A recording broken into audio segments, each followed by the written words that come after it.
ഇപ്പൊ ഞാൻ മലപ്പുറം ജില്ലയിലെ ഒരു സ്ഥലത്താണ് താമസിക്കുന്നത്. ഇവിടെ ഒരു പള്ളി ദർസുണ്ട്. സുബ്ഹാനല്ലാഹ്, ലോകരെ പറയാൻ മടിക്കാണ് ഞാൻ. ചെറിയ മക്കൾ, അവിടെ തൊട്ടടുത്ത് ഒരു സ്കൂളുണ്ട്. ആ സ്കൂളിൽ തൊപ്പിയും വെള്ളത്തുണിയും കുപ്പായും ഒക്കെ ഇട്ട് ചെറിയ മക്കൾ. ഈ കഴിഞ്ഞ ദിവസം ഒരു സംഭവം ഉണ്ടായി.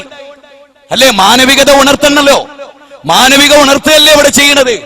മാനവിക ഉണർത്താൻ കേരളത്തിന്റെ മുക്കുമൂലകളിൽ യാത്ര നടത്തുന്നവരോട് സ്വന്തം വിഭാഗത്തിൽപ്പെട്ടവർക്ക് ജീവിതത്തിൽ എപ്പോഴെങ്കിലും സംസ്കാരം ഉണ്ടാക്കി കൊടുത്തിട്ടുണ്ടോ? ചെറിയൊരു പൈതല്, എടോ ബാല എന്നാണ് എന്നെ ആദ്യം വിളിച്ചത്. മെനയാന്നുണ്ടായ സംഭവ. ഞാൻ സലാം പറഞ്ഞു. സലാം പറഞ്ഞ പറയാ, എന്നോട് സലാം അടക്കൂലടോ. ഒരു ചെറിയ പൈതൽ, എന്റെ മൂന്നാമത്തെ മകളുടെ പ്രായമുള്ള ഒരുത്തൻ, ഒരു ചെറിയ ചെക്കൻ. എന്നിട്ട് പറയാൻ, തൊട്ടപ്പുറത്ത് ബാലനുണ്ടാവും, ഓനോട് പോയി സലാം പറഞ്ഞോ. മൊയ്തീൻ ഷൈനെ തള്ളി പറഞ്ഞവനല്ലേ നീ? ഒരു ചെറിയ പൈതൽ. ഞെട്ടിയിരിക്കുന്നു ഞാൻ. എല്ലാ ദിവസവും അവിടെയുള്ള അനുഭവമാണ്. എല്ലാ ദിവസവും വലിയ വലിയ ഉസ്താദുമാര് കൂവാണ് നമ്മൾ അതുവഴി കടന്നു പോകുമ്പോ. അതുവഴിയാണ് വീട്ടിലേക്ക് പോവുക. അവിടെ ഒരു പള്ളി ദർസുണ്ട്. എന്തൊരു കഥയാണ്, എന്തൊരു അവസ്ഥാവിശേഷമാണ്. മാനവികത ഉണർത്താൻ യാത്ര നടത്തുന്നവരോട് ഭീമാപള്ളിയിൽ 27 കുടുംബങ്ങളെ ഊരുവലക്കി. അറിഞ്ഞോ നിങ്ങൾ? ഇപ്പത്തെ 7 കുടുംബത്തെ വേറെയും 27 കൂട്ടി നോക്ക്. എന്തേ അവർ ചെയ്ത തെറ്റ്? അള്ളാനെ മാത്രമേ ആരാധിക്കൂ എന്ന് തീരുമാനിച്ചു. എന്തേ അവർ ചെയ്ത തെറ്റ്? ഒരിക്കലും മദ്യപിക്കില്ല എന്നവർ തീരുമാനിച്ചു. എന്തേ അവർ ചെയ്ത തെറ്റ്? ഇനി സെക്സ് കേസറ്റ് വിൽക്കില്ലെന്ന് തീരുമാനിച്ചു. എന്തേ അവർ ചെയ്ത തെറ്റ്? ഇനി ഒരിക്കലും ഞങ്ങൾ ഹറാമിന്റെ സമ്പാദ്യത്തിൽ ഏർപ്പെടില്ലെന്ന് തീരുമാനിച്ചു. ഇനി ഞങ്ങൾ നോമ്പ് നോൽക്കുമെന്ന് തീരുമാനിച്ചു. ഇനി ഖുർആനും സുന്നത്തും ഞങ്ങൾ ജീവിക്കുമെന്ന് തീരുമാനിച്ചു. അവർ കൂരുവിലക്കി. നിങ്ങളാണോ മാനവികത ഉണർത്തുന്നത്? നിങ്ങളാണോ മനുഷ്യത്വത്തെ കുറിച്ച് പ്രസംഗിക്കുന്നത്? നിങ്ങളാണോ നിലാനദിയെ അശുദ്ധമാക്കിയത്? നിങ്ങളാണോ ഈ പ്രഖ്യാപനം നടത്തുന്നത്? ഒരു വ്യക്തിയുടെ തലയിൽ മുളച്ച മുടി പോലും വെട്ടാൻ ബാർബർ ഷോപ്പിൽ നിഷേധിക്കുന്ന ഈ കഴിഞ്ഞ ആഴ്ച ഒരു സംഭവം ഉണ്ടായി ഭീമാപള്ളിയിൽ. ഒരു പള്ളി പ്രസിഡന്റ്, ഭീമാപള്ളിയിലെ പ്രസിഡന്റിന്റെ ഒരു മോഹൻ AP സുന്നി, ഒരു മോ മുജാഹിദ്. ഒരാഴ്ച 2 ആഴ്ചയായിട്ടേ ഉള്ളൂ ഈ മുജാഹിദായ പയ്യൻ പോയിട്ട്. അവന്റെ ഉമ്മ മരിച്ചു കഴിഞ്ഞ ആഴ്ച. പള്ളിയിൽ വന്നു.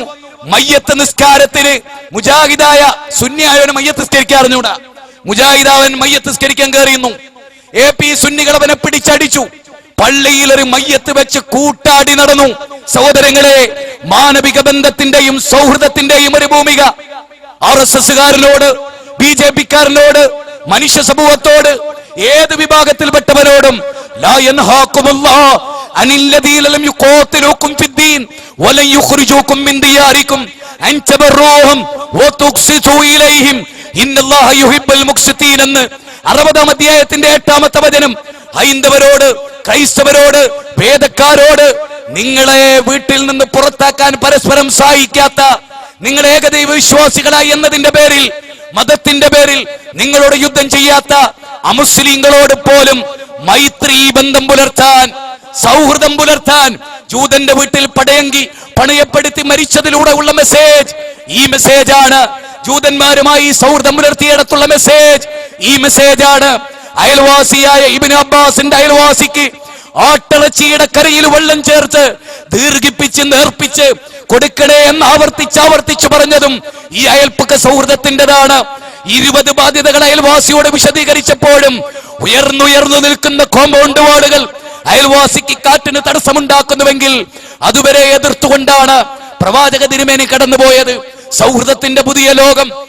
മുസ്ലിങ്ങളിൽപ്പെട്ട ഒരു വിഭാഗത്തോട് സലാം പറയാൻ മടിക്കുന്നവർ, അസ്തദാനം ചെയ്യാൻ മടിക്കുന്നവർ, മിണ്ടാൻ മടിക്കുന്നവർ, കമ്പിയടിച്ച് തലക്ക് കയറ്റുന്നവർ, ഉദയത്തിന്റെ ദിവസം മനുഷ്യരെ പിടിച്ചറുക്കുന്നവർ, ഇതെല്ലാം ഈ നാടുകളിൽ വളർന്നു വരുമ്പോൾ ബന്ധങ്ങൾ ഉണരുന്നതിനെ കുറിച്ച്, ഉയർത്തുന്നതിനെ കുറിച്ച്, ബന്ധങ്ങൾ ഊട്ടിയുറപ്പിക്കുന്നതിനെ കുറിച്ച്, ബന്ധങ്ങളുടെ സൗഹൃദങ്ങൾ തറന്നു പോകുന്നതിനെ കുറിച്ച്, ശിഥിലീകരണത്തെ കുറിച്ച് ആകുലപ്പെടുന്ന ഈ ഒരു സദസ്സ് എന്തുകൊണ്ടും ധന്യമാണ്.